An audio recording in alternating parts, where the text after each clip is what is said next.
Om Swastiastu, Om Awakenamastu, Namasidam, Om Anubhadra, Kertoyan Dewiswata. Jumpa kembali bersama saya, Salam Rahayu.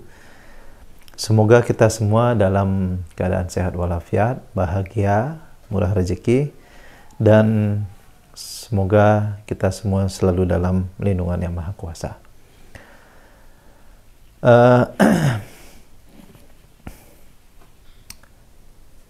Kali ini saya akan membahas tentang moksa ya. Jadi mungkin pembahasan kali ini agak tinggi. Jadi kalau orang Bali bilang wayah gitu ya. Karena ada semeton yang bertanya, apalagi yang bertanya adalah saudara non-Hindu. Jadi harus kita berikan penjelasan sesuai dengan pengetahuan saya. Nah, yang ditanyakan di sini adalah orang yang mencapai moksa itu nggak akan kembali lagi ke dunia. Nah, kalau konsep moksa yang dikatakan atau dijelaskan di dalam kitab suci, orang yang sudah mencapai moksa itu tidak akan lahir lagi ke dunia kecuali dia sendiri yang menghendaki lagi. Itu dikatakan di dalam kitab suci. Siapapun yang sudah mencapai moksa itu tidak akan lagi kembali ke dunia atau tidak berinkarnasi lagi karena dia sudah mencapai pelepasan. Moksa, jadi moksa itu asal katanya moha dan kesa. Jadi moha itu adalah keterikatan dan kesa adalah bebas. Jadi pengertian moksa itu adalah bebas dari keterikatan.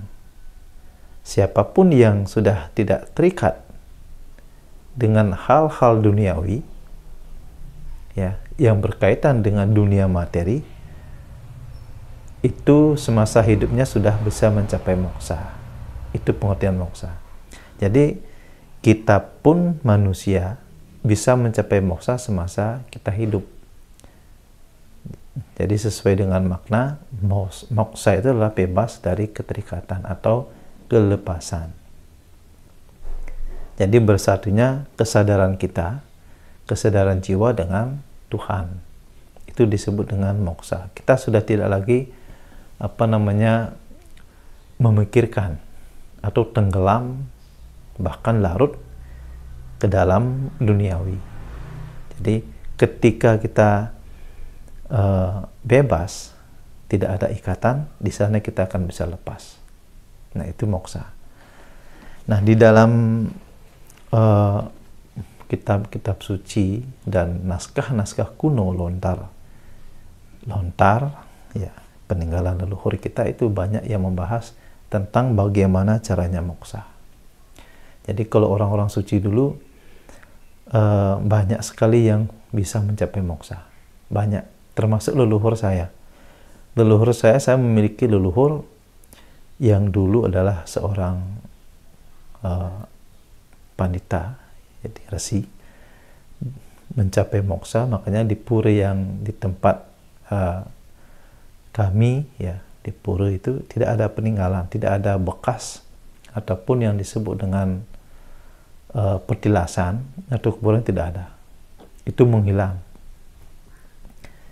Jadi orang yang sudah bisa mencapai moksa dengan ilmu, dia sudah mampu membakar dirinya sendiri dengan api kundalini, dengan panca agni yang ada di dalam tubuh. Dia sudah mampu membakar hingga mengecil begitu hilang menjadi cahaya. Jadi itulah yang disebut dengan manunggaling kaula Gusti. Itu kalau secara Jawa. Amor ing acinti itu moksa juga. Bersatunya dengan jiwa dengan Tuhan. Jadi Atman, Brahman, Aikyam itu sudah menyatu. Jadi ketika Atman dan Brahman menyatu, dia sudah moksa. Nah, tingkatan moksa kalau kita lihat dari kesadaran fisik itu ada 3.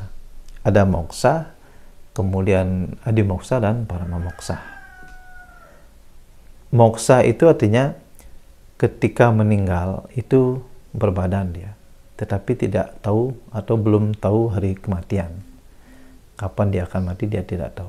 Seperti yang sudah tadi saya sampaikan bahwa Nah, kita pun semasa hidup bisa mencapai moksa. Ya. Selama kita mampu membebaskan diri dari keterikatan duniawi.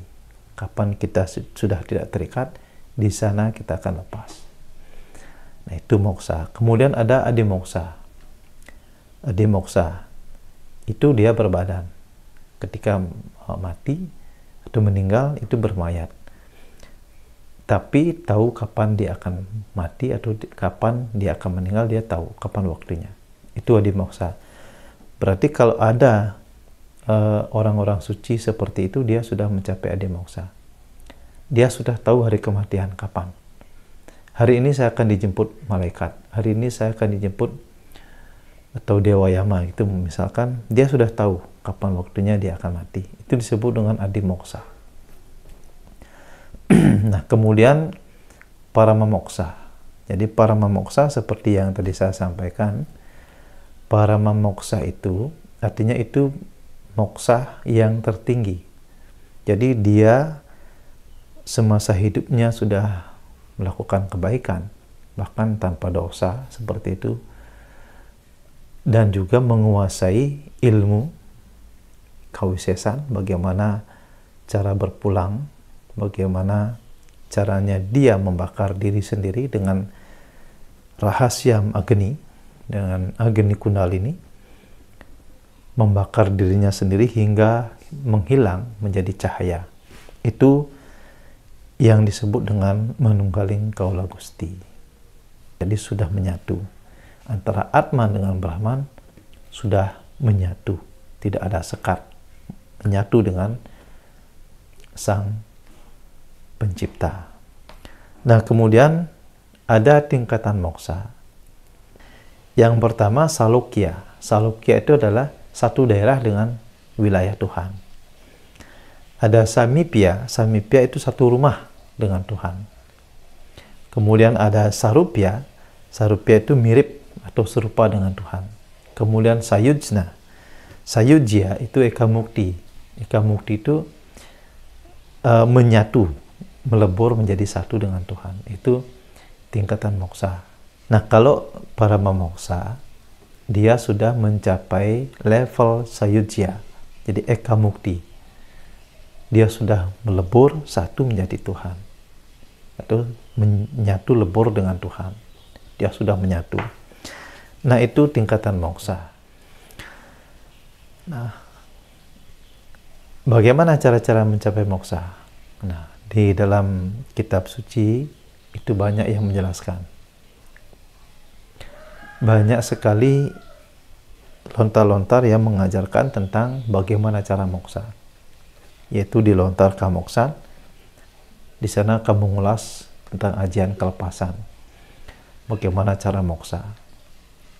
Kemudian ada di lontar Sundarigama, di Tatu Sangkaning Dadi Jatme, kemudian Tutur Buana, Brahmokta Widisastra nike Nah, di dalam kitab suci Hindu, Weda itu banyak juga jelaskan. Nah, khususnya di Bhagavata Purana. Nah, di dalam kitab suci Hindu juga banyak itu dijelaskan. Dipaparkan bagaimana cara untuk mencapai moksa. Itu ada di Bhagavata Purana, Brihadaranyaka Upanishad, Parasara Upanishad, kemudian Narayana Upanishad. Kalau Brihadaranyaka Upanishad, dia mengucapkan nama-nama Tuhan. Hari-nama itu. Kemudian kalau di Parasara Upanishad, dia mengucapkan banyak nama Tuhan, Om Namah Siwa. Nah, kemudian di Narayana Upanishad, dia di sana lebih banyak mengucapkan Om Narayana, memuja Narayana. Nah, itu dengan jalan nama Smaranam, artinya menyebut nama Tuhan, menyebut nama-nama suci Tuhan. Nah, itu cara yang termudah kalau kita ingin mencapai pembebasan. Jadi satu, dengan melakukan suatu kebaikan, kemudian tidak terikat dengan hal-hal duniawi, dan kemudian kita melakukan smaranam atau japa, menyebut nama suci Tuhan secara berulang-ulang sampai akhir hayat kita. Nah, kalau di Bhagavad Gita itu juga dijelaskan bagaimana cara kita mencapai moksa.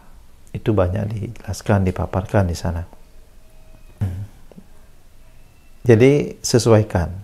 Kalau di dalam ajaran agama Hindu itu ada disebut dengan asrama, catur asrama. Brahmacari, grahastha, kemudian vanaprastha dan bhiksuka. Kapan kita waktunya untuk bisa mempelajari ilmu kelepasan ini? Jadi kalau kita masih brahmacari, itu waktunya menuntut ilmu, itu belum pas kayaknya ya. Jadi belum pas kalau kita sudah mempelajari ilmu kamoksan atau pelepasan. Apalagi masa-masa grahastra asrama, ini masa membina rumah tangga. Nah, ketika kita sudah mencapai vanaprastha, artinya kita sudah harus secara pelan-pelan meninggalkan dan mengurangi duniawi. Ini waktunya yang tepat untuk mempelajari ilmu kamoksan. Vanaprastha baru bhiksuka hingga mencapai sannyasin. Seseorang yang sudah bisa mencapai moksa, itu artinya apa yang dikatakan di dalam kitab suci itu bisa benar adanya. Jadi manusia yang sudah bisa mencapai moksa, dia akan tidak terlahirkan lagi atau tidak berinkarnasi lagi, karena wasana karma yang dimiliki dia sudah bebas dari karma pala. Itu makanya bisa moksa. Jadi itulah tujuan agama Hindu ya. Tujuan dan pencapaian agama Hindu yang terakhir adalah moksa, bukan surga. Jadi kalau surga itu masih ada gandengannya, gandengan surga neraka. Jadi akumulasi dosa itu kan ada timbangannya dia. Perbuatan baik dan buruk. Jadi ini masih ada timbangannya. Ketika perbuatan buruk ini sudah habis, kemudian kita hanya membayar karma baik kita di surga. Nah, setelah ini habis, kemana kita? Lagi turun ke dunia. Kalau moksa, itu artinya kita sudah lepas, sudah bebas, sudah tidak ada ikatan karma pala. Jadi makanya kosong, kembali ke kosong dia. Ketika kita lepas, tidak terikat dengan hal-hal duniawi, kapan kita bisa bebas, di sana bisa kita lepas. Jadinya wasana karma yang kita miliki sudah kosong, barulah kita bisa mencapai sunya, itu kekosongan. Makanya di atas moksa itu ada sunya. Sunya adanya kita sudah melebur menyatu dengan Tuhan. Itu yang disebut dengan manunggaling kaula Gusti. Ya. Sekian, semoga dapat dipahami dan kalau bisa diamalkan sampai Anda bisa benar-benar bisa moksa ya. Karena tujuan kita sebagai umat Hindu adalah moksa. Baik, semoga rahayu semeton sami. Saya tutup dan akhiri dengan Paramasanti ya. Om Sarvesam Swasti Bhavantu, Sarvesam Shanti Bhavantu, Sarvesam Manggalam Bhavantu, Sarvesam Punam Bhavantu, Sarvasantu Niramayah Makascit Duka Bhag Bhavet. Om Shanti Santi Santi Om.